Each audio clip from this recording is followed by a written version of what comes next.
Muy buenas tardes. En esta hora queremos dar gracias al Señor por este privilegio que nos da de poder estudiar este tema, clase número 3 de Historia de la Iglesia, y quisiéramos elevar una oración al cielo. Quiero que nos acompañen en esta hora. Sí. Muy buenas tardes. En esta hora queremos dar gracias al Señor por este privilegio que nos da de poder estudiar este tema, clase número 3 de Historia de la Iglesia, y quisiéramos elevar una oración al cielo. Quiero que nos acompañen en esta hora. Señor y Dios eterno, queremos darte gracias por este lindo privilegio que nos das de estudiar un tema muy importante para conocer nuestras raíces históricas como pueblo y entender el presente y el futuro que nos espera si entendemos la historia y si vivimos conforme a lo que Dios ha dejado revelado. Bendice a cada una de las personas que han de escuchar este tema, a cada uno de los alumnos del curso médico misionero, para que todos puedan prepararse y como médicos misioneros. Gracias por escucharnos. Bendícenos en esta hora en Jesús. Amén.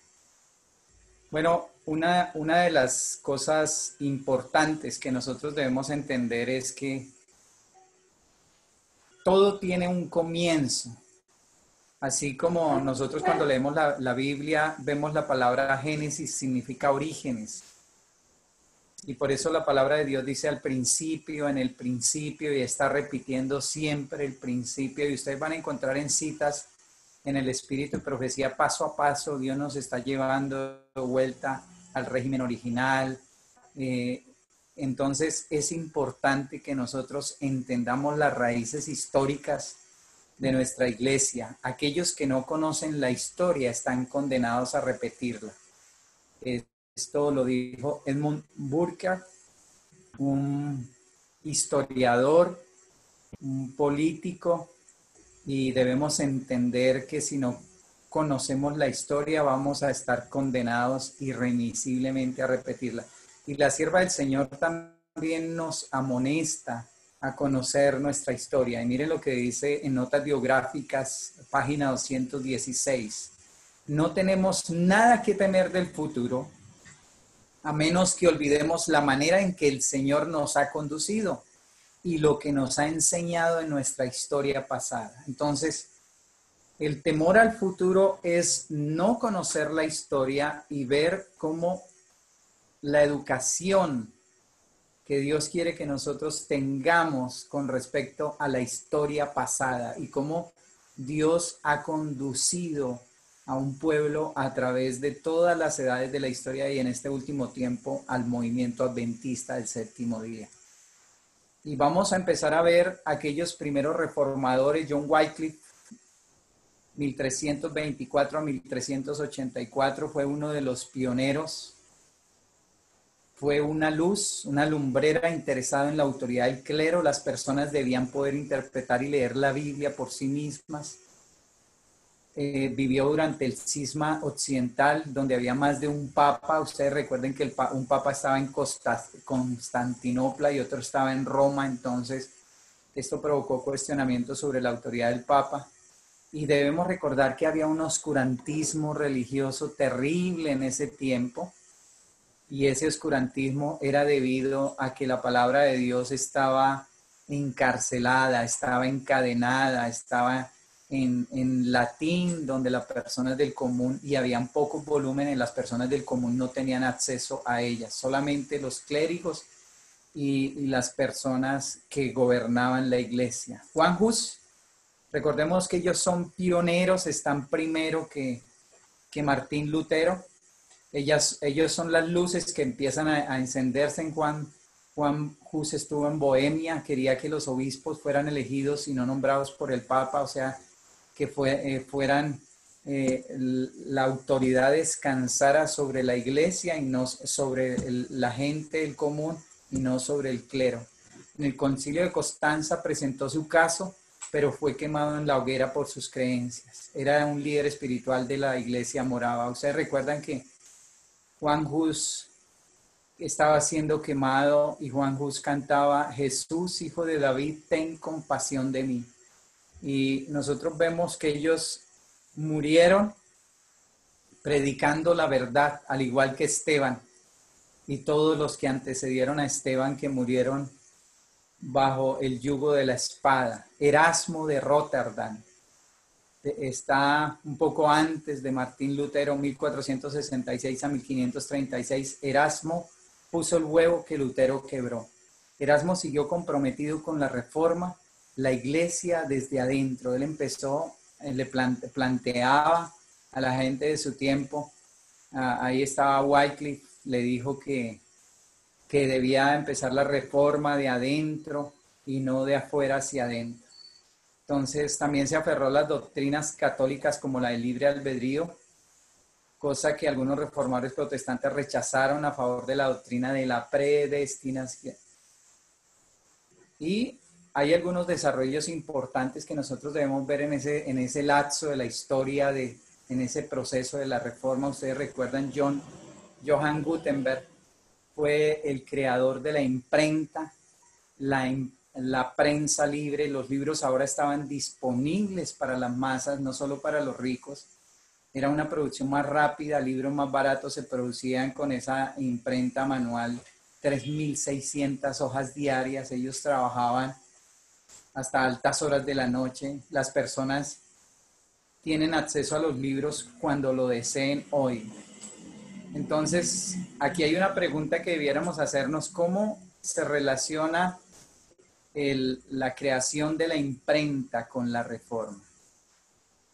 Y es una pregunta que pues tiene su respuesta es obvia, porque los reformadores, Juan Hus, Wycliffe y todos aquellos reformadores que se levantaron, no tenían acceso a la imprenta, y entonces eran locales. Pero cuando vino la imprenta, no solamente predicaban en su lugar donde estaban, sino que enviaban libros de todo lo que ellos, a todas partes, en especial de Europa. Aquí vemos la primera imprenta. Ahí. Y una de las cosas más sorprendentes que nosotros debemos ver es que en el año 1517 Martín Lutero le dio un vuelco a todo ese movimiento protestante.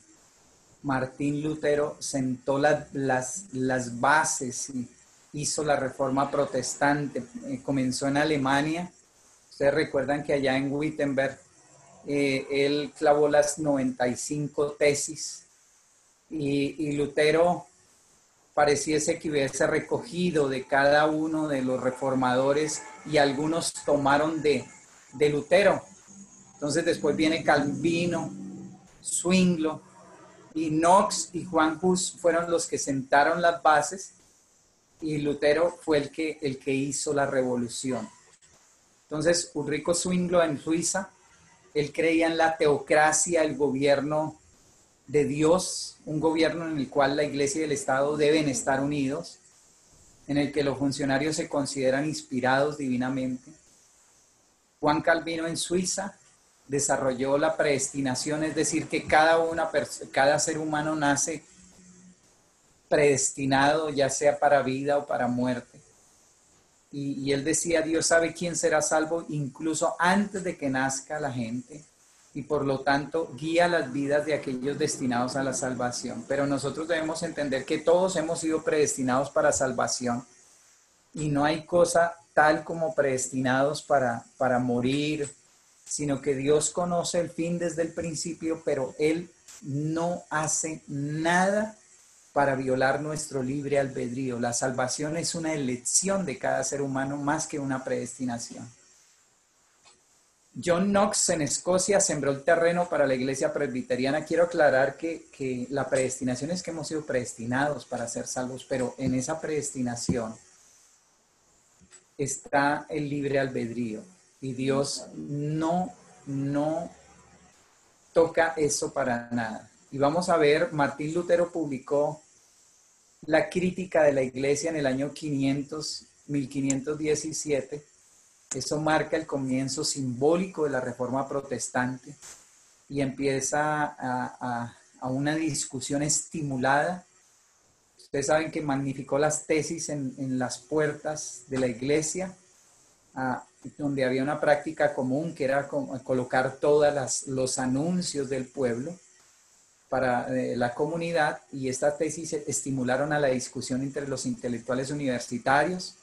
Fue publicada y distribuida en toda Europa, ampliamente leída por intelectuales, por clérigos y laicos, y entonces el deseo por la reforma creció de una manera vertiginosa. Entonces, ahora las 95 tesis. Martín Lutero creía que vender indulgencias era un pecado. Ustedes recuerdan que Tetzel era el que vendía las indulgencias en las tesis, en las 95 tesis dijo que las indulgencias no tenían poder para perdonar el pecado. Criticaba el poder del Papa, criticaba la riqueza de la iglesia. Las tesis estaban escritas en latín y estaban destinadas a los líderes de la iglesia y no al común de las personas. Por eso Martín Lutero lo que hizo fue llegar a las personas, a los intelectuales, a las personas más sabias. Vemos que fue un movimiento ilustrado, por eso no pudieron, la Iglesia Católica no pudo acabar con él. Aquí vemos la imagen y aquí está parte de las 95 tesis, pero también aparte de clavar esas 95 tesis y de escribir muchos libros, ellos entendieron que si no reformaban la educación, la reforma moriría pronto, y Dios colocó al lado de Martín Lutero un hombre que se llama Felipe Melanchthon. Fue llamado el maestro de Alemania por una buena razón. Melanchthon activa el establecimiento y reforma las escuelas durante más de 40 años. Melanchthon guió el desarrollo del sistema educativo en toda Alemania, escribió las constituciones de muchas escuelas reformadas, redactó las ordenanzas de varias universidades recién fundadas o reestructuradas y asesoró la administración académica de toda Europa. También escribió muchos libros de texto, de gramática y manuales de educación.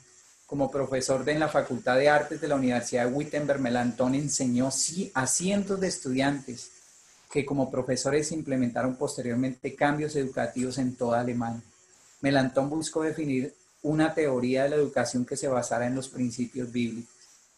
Y entonces allí, en estos principios bíblicos, por encima de todo, más que por el desarrollo intelectual, estaba por la moral.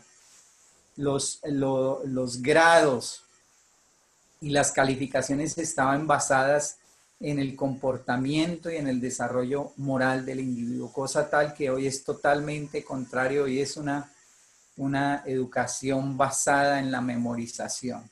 Lutero y Melanchthon redactaron este documento para ayudar en la reforma de las iglesias y escuelas. Constaba de 2 partes. Un resumen de la doctrina de la fe reformada, como debe enseñarse en las iglesias, y la segunda parte, un resumen de las reglas para las escuelas reformadas. Después de recibir la aprobación de la facultad de la Universidad de Wittenberg, la segunda parte es útil para nuestros propósitos actuales, ya que contiene consejos detallados sobre los planes de estudio y los niveles de instrucción en las escuelas primarias. Entonces, toda la educación cambió totalmente en Alemania y de ahí se filtró a otros países. Así que Alemania llegó a ser el bastión de la reforma y comenzó por la educación. Hoy nosotros debiéramos entender que para poder desarrollar todo este movimiento adventista, la educación es básica, es básica. Y por eso la sierva del Señor dice, ahora como nunca antes debemos entender la verdadera ciencia de la educación, o si no, no vamos a tener un lugar en el reino de los cielos. Porque es la voluntad de Dios, los padres deben enviar a sus hijos a la escuela y prepararlos para el Señor, para que Dios los utilice para el servicio a los demás. Eso era el legado que ellos, la preparación para que toda la reforma se llevase a cabo. Mientras que Lutero veía la educación más como una preparación para la comprensión del Evangelio, Melanchthon creía que el aprendizaje tenía un fin en sí mismo. Entonces, los idiomas, por ejemplo, fueron vistos por Martín Lutero más como un medio por el cual el Espíritu difunde el evangelio en este mundo y no como pensaba Melanchthon, como parte del redescubrimiento del ser humano. Melanchthon entonces buscó comprender más profundamente la relación entre la revelación de la salvación de Dios y la capacidad de la humanidad para comprender y razonar. O sea, Melanchthon fusionó esas dos cosas. Entonces, Melanchthon quería definir la relación entre fe y conocimiento, entre creencia y aprendizaje, cosa tal que hoy la moral está destituida de todo tipo de aprendizaje. Por eso nosotros tenemos modelos pedagógicos pobres, los castigos por no memorizar, todo ese tipo de compensación por el desarrollo intelectual académico, más por el desarrollo de la moralidad. Deseaba comprender cómo la herencia del mundo occidental en la antigua Grecia y Roma se relacionaba con la verdadera herencia bíblica. Al hacerlo, no buscó colocar al humanismo y el cristianismo a la par, sino someter todo aprendizaje a la revelación de Dios y hacerlo para la alabanza de su gloria.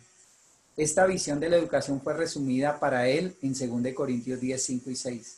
La palabra de Dios dice, derribando argumentos y toda altivez que se levanta contra el conocimiento de Dios y llevando cautivo todo pensamiento a la obediencia de Cristo. Y miren que ellos recibieron la impresión del Espíritu Santo y nosotros más adelante vamos a ver cómo todo ese movimiento educativo Dios se lo revela a la sierva del Señor. Y por eso en nuestra iglesia no nos falta estudio, preparación sobre eso, sino que están en los tomos del Espíritu de Profecía, cómo debía ser el modelo educativo. Entonces, en base a todo eso, hubo una revolución tremenda. El papado levanta a un hombre que se llama San Ignacio de Loyola. San Ignacio de Loyola es el creador de los jesuitas. Antes de Lutero, algunos católicos que trabajaban por la reforma, o sea, la contrarreforma, algunos intentaron cambiar la iglesia de adentro hacia afuera. Otros formaron nuevos religiosos cuyos miembros trabajaron por la reforma de la iglesia. Trabajar renovó el énfasis de la iglesia en la espiritualidad y en el servicio. La más influyente de ellas fue la Compañía de Jesús o los jesuitas. Los jesuitas fueron creados por Ignacio de Loyola en el año 1534, un noble vasco ex soldado. Loyola dirigía a los jesuitas como militar, como una organización militar, enfatizando la obediencia a la iglesia sobre todo. Y entonces ahí está el juramento jesuita. Los jesuitas se concentraron en la educación como medio para combatir la reforma protestante, las misiones establecidas y las escuelas y universidades. Por eso ellos decían, denme un niño para educarlo hasta los 10 años y será católico toda la vida.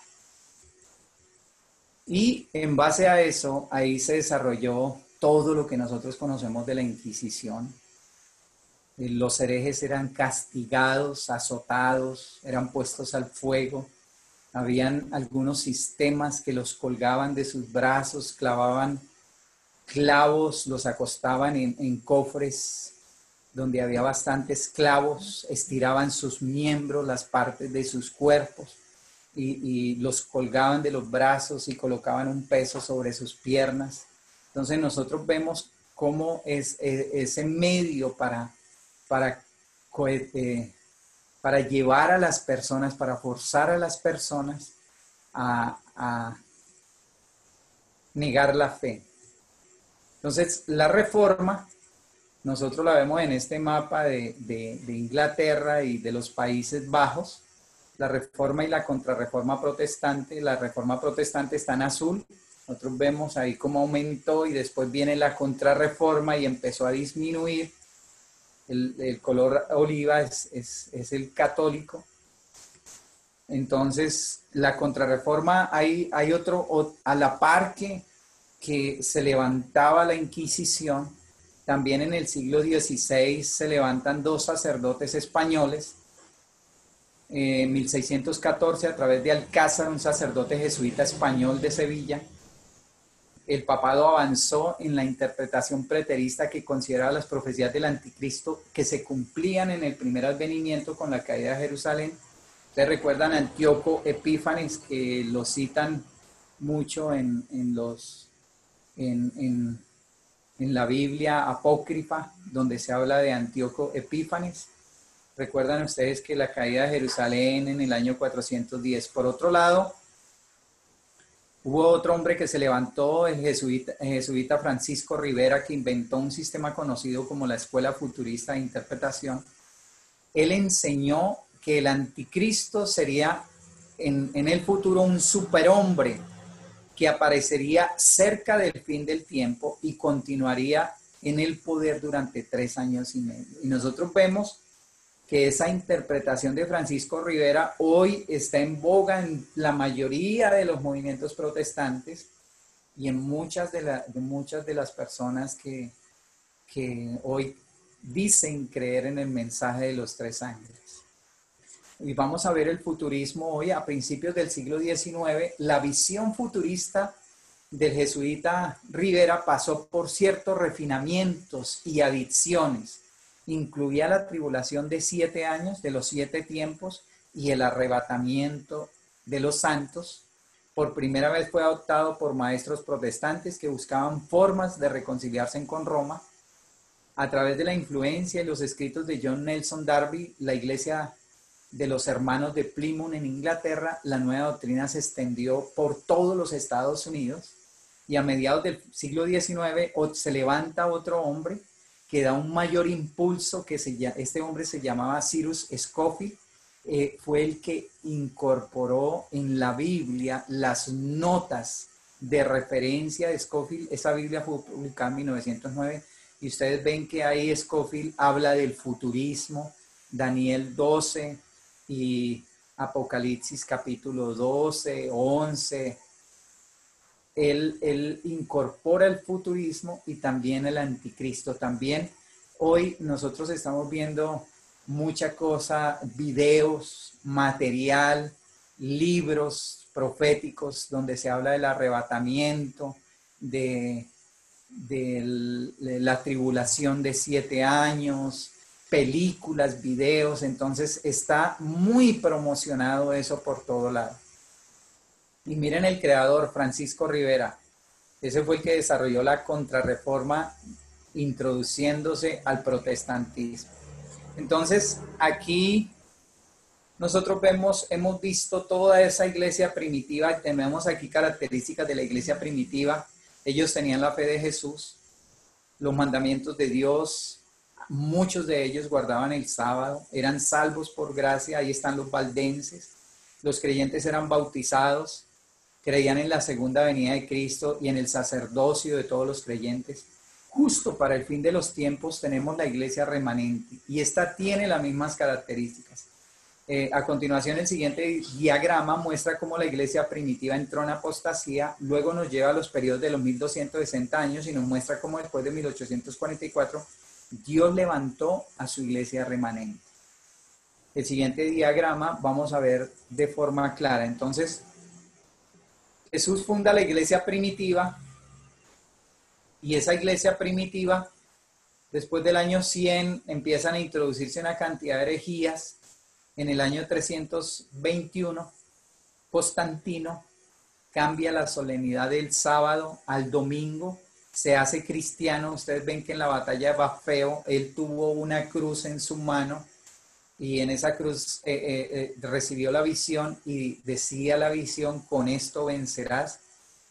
Entonces él se hace cristiano y dice: bueno, vamos a guardar los 2 días. El sábado lo dejaron para las oraciones largas, para las vigilias, para los ayunos, y al domingo le llamaron la fiesta del Señor. Entonces la gente prefería el domingo y así paulatinamente la iglesia adoptó el domingo y buscaron justificación en la resurrección de Jesús como el día de descanso. Después viene un gran cisma de la iglesia, entonces empiezan los ortodoxos orientales y los cristianos occidentales en el año 1054, por allá al tiempo de los valdenses, de los albigenses, Entonces los católicos romanos salen de los cristianos occidentales y los protestantes en el año 1517. Entonces allí se desarrollan de los protestantes Lutero, Calvino y los anglicanos.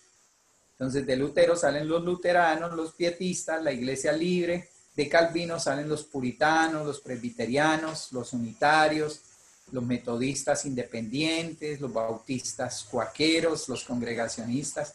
Salen los mormones, los adventistas, los testigos de Jehová y los pentecostales. Y también salen del movimiento protestante la iglesia anglicana.